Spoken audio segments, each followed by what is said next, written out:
하나님 아버지 감사합니다. 이 시간도 주님을 사랑하는 주의 백성들이 주님을 사모하고 기다려오니 모든 세상의 소리를 다 듣시고 주의 말씀의 능력과 성령의 충만함으로 임하여 주시옵소서. 예수님의 이름으로 기도합니다. 아멘. 오늘은 관계의 승리라는 제목으로 우리 하나님 말씀 함께 나누도록 하겠습니다. 구원은 하나님의 가장 귀한 선물입니다. 그래서 구원이라는 선물을 받은 사람은 하나님께 속한 사람들이기 때문에 이 땅에서 사는 동안 하나님의 방법으로 삶을 살아가게 되는 겁니다. 우리는 구원을 개인적인 문제로만 생각하는 경향성이 너무 강해서 구원이란 죽어 천국 가는 거다, 이렇게만 생각하시는 분들이 굉장히 많습니다. 근데 구원은 개인적인 게 아니고 우주적입니다.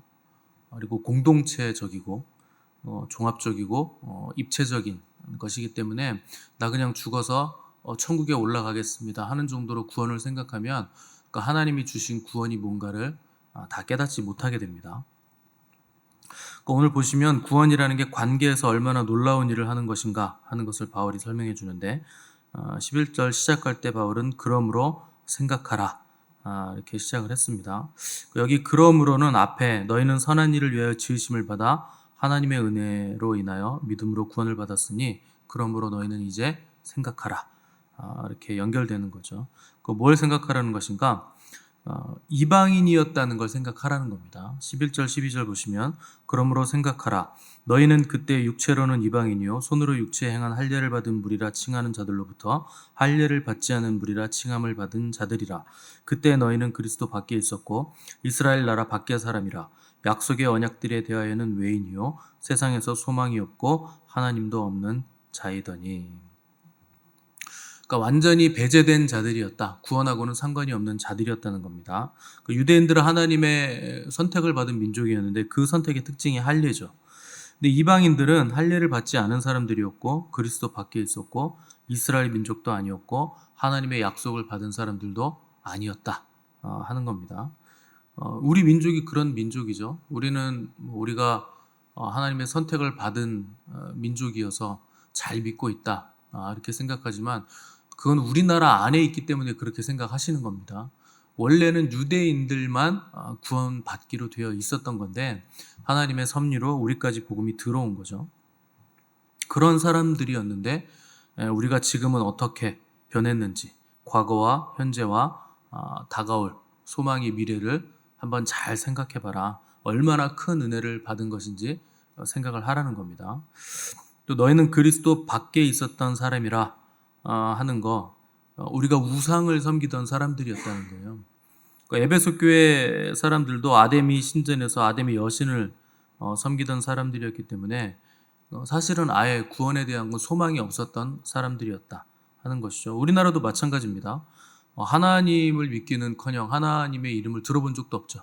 그래서 늘상 섬기는 게 샤머니즘, 정령숭배 이런 거 섬기고 귀신을 섬기던 민족이죠. 제도적으로도 양반과 상놈이 구분돼 있어가지고 같은 나라 사람들인데 비참한 노예로 부려먹으면서 신분 상승을 하지 못하도록 대대로 노예로 태어나게 했었던 나라가 우리나라였는데, 복음의 빛이 들어와서 우리나라가 얼마나 소망 있는 나라가 됐고 아름다운 나라가 됐는지 모릅니다. 과거를 우리가 생각하면 진짜 소망 없던 민족이에요.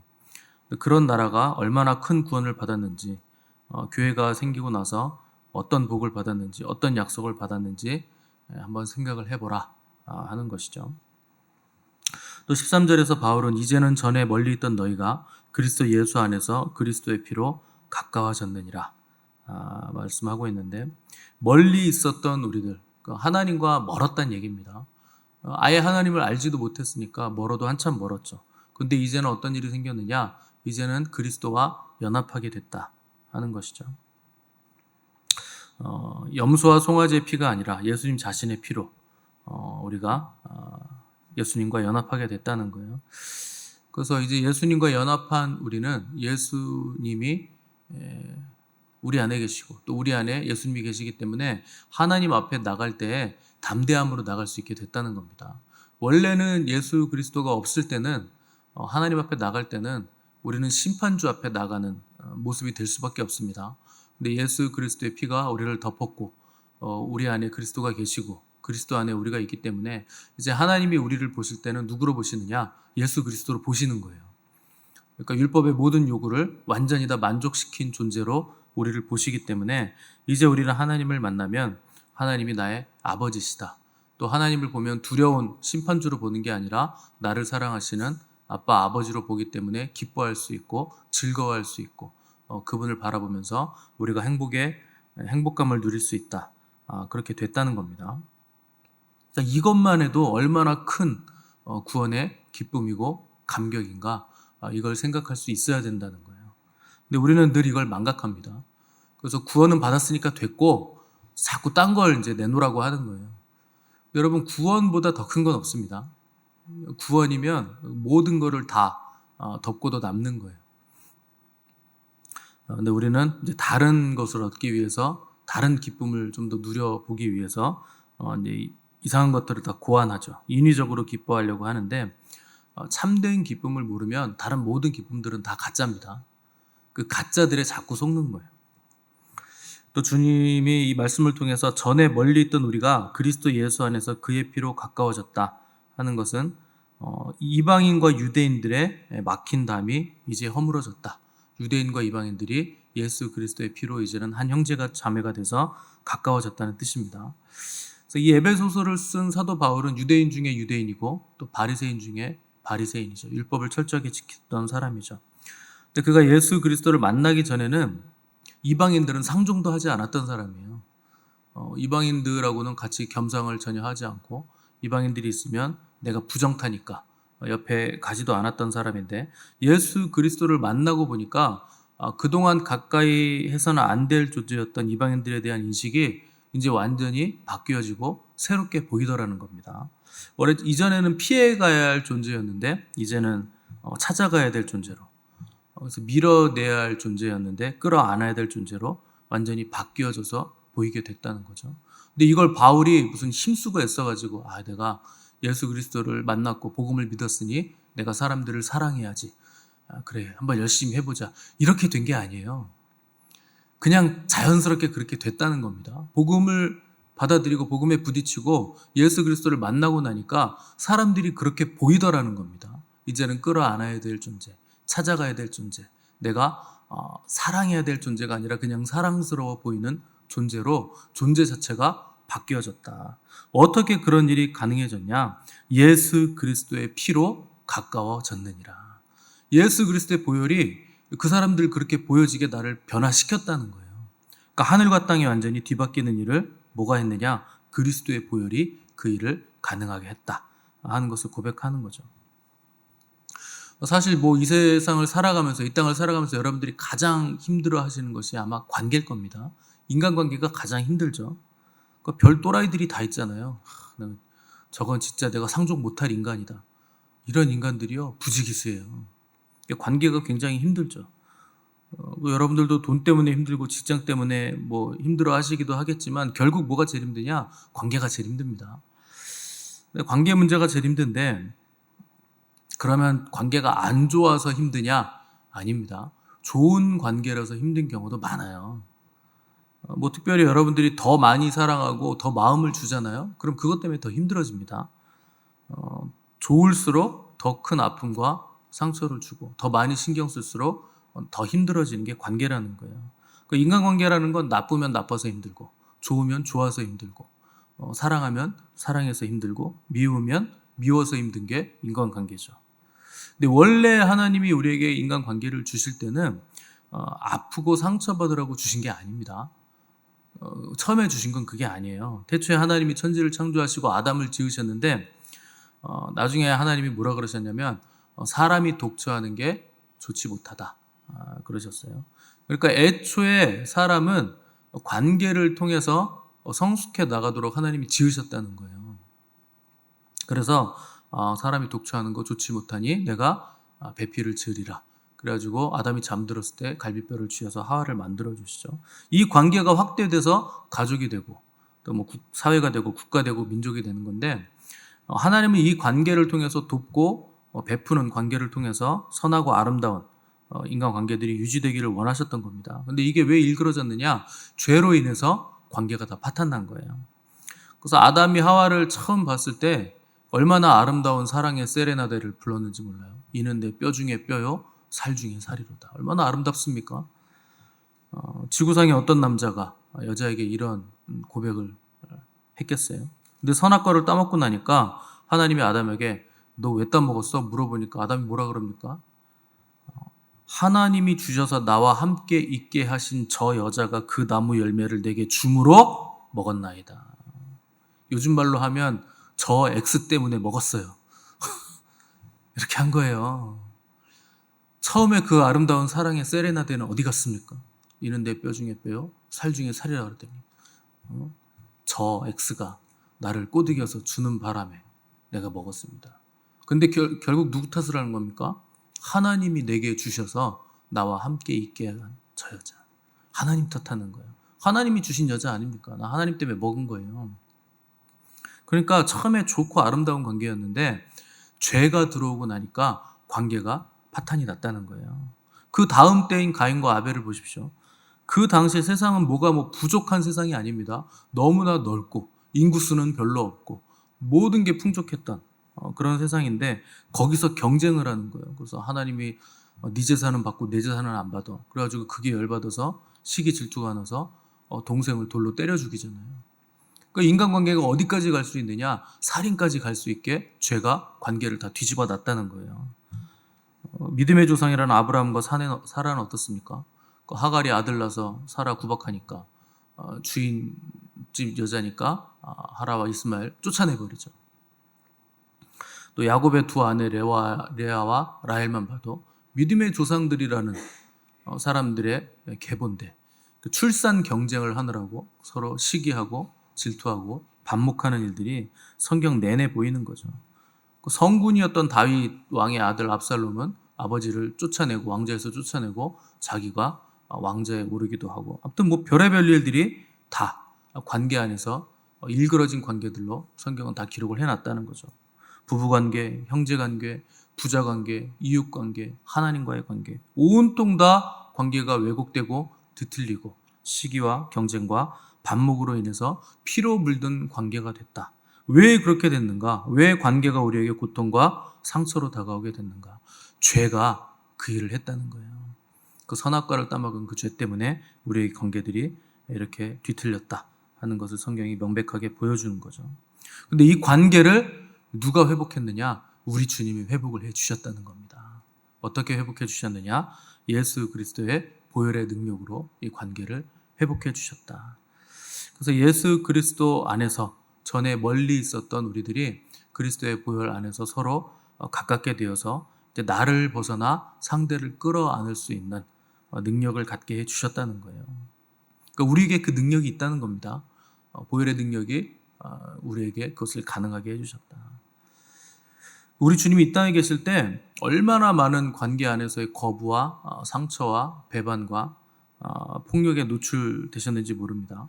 특별히 가룟 유다 같은 경우에 이 유다의 배신은 그 주님에게 굉장히 큰 상처였을 겁니다. 그 제자였고 사랑하셨는데 제자가 나를 배반하고 팔았다 하는 거 굉장히 큰 상처죠. 근데 주님은 가룟 유다를 끝까지 안 버리세요. 그리고 끝까지 제자 삼으시고 그의 발까지 닦아주시죠. 나중에는 가룟 유다가 주님을 팔아 넘기기 위해서 겟세마네 동산에 한밤중에 찾아와서 배신의 입맞춤을 하던 순간에도 주님은 가룟 유다를 어떻게 부르느냐? 친구라고 부릅니다. 주님이 친구라고 부르는 존재들은 그 평범한 존재들이 아니에요. 이제는 내가 너희를 친구라 부르겠다. 친구를 위하여 자기 목숨을 줄 수 있으면 이보다 더 큰 사랑이 없다 하면서 배신의 입맞춤을 하는 유다에게 친구여 네가 할 일을 해라 이렇게 불러주셨다는 거예요. 유다뿐만 아니라 주님은 그분을 죽이려는 모든 적대자들의 배신과 폭력을 다 받아내시죠. 그러면서 마지막에는 아버지 저들을 용서하옵소서. 저들은 자기들이 하는 일이 뭔지 알지 못합니다. 중보기도 하시면서 십자가에서 물과 피를 다 쏟으시고 모든 고통을 다 감수하시고 죽어가셨죠. 그러니까 주님을 향한 배신과 적대감, 이 배반과 폭력을 고스란히 다 받아내시면서 주님은 십자가에서 승리를 이루셨다는 거예요. 이게 주님이 승리하시는 방법입니다. 모든 배신과 폭력과 배반을 고스란히 받아내심으로 승리하신다.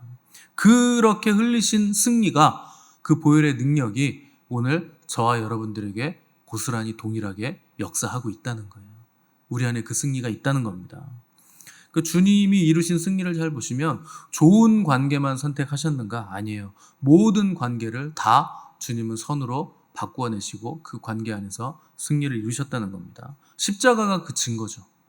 그 십자가는 구원의 대상들이 저지른 배신이고 폭력이죠. 구원받아야 될 사람들이 주님을 십자가에서 못 박은 거예요. 근데 주님은 그 구원의 대상들을 어떻게 구원하시느냐? 그들의 배신과 폭력으로 그들을 구원하시겠다는 거예요. 이게 십자가의 놀라운 승리죠. 그 십자가의 능력이죠. 우리의 삶도 늘 그렇습니다. 청년들을 보면 그 기성세대를 늘 걱정하는 게 그런 거죠. 지금 저렇게 하면 안 되는데, 지금 이 길로 가면 안 되고 저 길로 가야 되는데, 뭔가를 아니까 그런 생각을 하고 그런 얘기를 하는 거죠. 근데 우리가 그 나이 때 어떻게 살았는지는 생각을 못 하는 거예요. 우리는 청년들의 나이 때요, 인생을 허비했습니다. 다 허비했어요. 낭비했어요. 저도 어렸을 때요, 얼마나 시간을 많이 낭비했는지 몰라요. 허비하고 밤새도록 게임하고 막 놀고, 잠을 안 자가면서 놀았습니다. 잠자는 시간도 아깝다. 놀아보자. 젊었을 때 놀아야지, 체력 있을 때. 그러고 놀았어요. 근데 주님은요, 그때 낭비한 시간들, 허송세월한 것도 다 선으로 바꾸셨어요. 그때 놀면서 익힌 기술들이요, 목회할 때 다 써먹어요, 저는. 그러니까 그게요, 낭비하는 시간이 아니었다는 거예요. 그러니까 십자가와 똑같은 거죠. 구원의 대상들이 저지른 배신과 폭력으로 오히려 그들을 구원하는 전화위복의 순간들로 십자가에서 다 바꿔주셨다, 만들어주셨다는 거예요. 관계라는 것도 마찬가지입니다. 우리는 나에게 좋은 관계만 유지하려고 하는데 그렇지 않습니다. 나쁜 관계도 하나님은 그 관계 안에서 놀라운 영광과 승리를 만들어내시겠다는 거예요. 그 능력을 우리에게 주셨다는 거예요. 그래서 나쁜 관계가 오히려 우리에게 선을 만들어낸다 하는 것이죠. 그래서 우리는 이건 좋은 관계, 이건 나쁜 관계, 이렇게 취사 선택해서 나쁜 관계는 점점 밀어내지만, 사실 성숙한 사람들은 나쁜 관계에 더 에너지를 많이 쏟습니다. 그 관계 안에서 더 좋은 승리를 일궈내기 위해서. 그래서 예수 그리스도의 보혈의 능력이 모든 관계 안에서 역사하고 있음을 믿는 거예요. 그리고 모든 관계를 승리를 주는 관계로 바라볼 수 있어야 된다 하는 것이죠. 여러분, 제가 여러분들과 목사와 성도로 관계를 맺는데, 이분은 나를 좋아하는구나.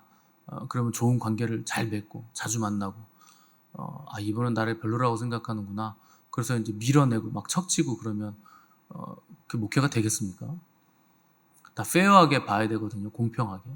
물론 저도 사람이니까 가까이 다가오시는 분에게는 한마디라도 더 하겠죠. 그럼에도 불구하고 그렇게 친하지 않은 관계에서도 하나님이 역사하시는 것이 있다 하는 것을 소망으로 바라봐야 되는 겁니다. 그게 예수 그리스도의 보혈의 능력이 우리에게 주는 관계의 기적이죠. 근데 우리는 늘 관계는 어려운 거예요. 좋은 관계는 깨질까 봐 어렵고, 좋지 않은 관계는 좋지 않아서 나에게 상처를 줄까 봐 도망다니고, 그렇게 관계를 취사 선택하면 관계 안에서 누릴 수 있는 승리를 얻을 수가 없습니다. 주님께서 일구신 승리를 우리는 경험을 못하는 거예요. 그러니까 왜 우리에게 모든 관계가 피곤하고 어려운가? 예수 그리스도의 보혈의 능력 안에서 그 관계를 대하지 않기 때문에 그렇습니다. 그러니까 우리가 누구를 만날 때는 항상 말씀 관계 안에서 만나야 돼요. 근데 인간 관계, 인간적인 생각 안에서 만나기 때문에 그 안에서 관계가 어렵고, 맺어지는 열매들도 이렇다 할 열매가 없는 겁니다. 그래서 이 관계 때문에 내가 상처받으면 어쩌나, 저 관계 때문에 내가 피해를 보면 어쩌나, 이렇게 전전긍긍할 필요가 없다는 거예요. 보혈의 능력으로 다가가면 다 좋은 관계가 된다는 겁니다. 그래서 그리스도의 보혈의 능력이 역사하는 관계 안에서 이 관계가 어떤 의미인가, 그것이 나로 하여금 어떤 열매와 어떤 승리를 맺게 할 것인가, 그걸 믿음의 눈으로 볼 줄 알아야 된다는 겁니다. 세상에는요, 좋은 관계라는 게 없어요. 좋은 관계가 어디 있습니까? 결국엔 다 죽음으로 가고 있는데. 여러분, 내가 남편과의 관계가 아무리 좋아도 그 관계가 남편이 죽잖아요. 그럼 상처가 됩니다. 너무나 힘든 거예요. 남편이 먼저 죽으면. 아내가 너무 사랑스럽고 관계가 좋았는데 아내가 먼저 가면 그게 남은 인생 평생 내내 내 마음에 굉장히 큰 그 관계의 멍으로 가슴 한켠에 남아있는 거죠. 그 세상에 좋은 관계라는 건 없어요. 어제 좋다가도 오늘 말 한마디에 팩 돌아서는데요. 그 관계가 얼마나 얄팍합니까? 말 한마디에 돌아서는데. 영원히 좋은 관계는 없습니다. 다만 그리스도의 보혈이 좋은 관계를 만들어 주는 것뿐이에요. 하나님이 좋은 관계를 만들어 주시는 거지, 내가 훌륭하고 우리 관계가 좋고 우리가 서로 사랑해서 우리끼리 좋아서 좋은 관계 없어요. 그런 건. 그 관계가 어려운 이유는 우리가 가짜를 진짜로 착각하기 때문에 그렇습니다. 그러니까 마귀는 온통 가짜를 만들어 놓고 이게 좋은 것처럼 속여서 그것 때문에 나중에 관계가 다 틀어지게 만드는 거예요. 그 세상에 가짜가 너무나 많은 거죠. 그 여러분도 늘 가짜에 속잖아요.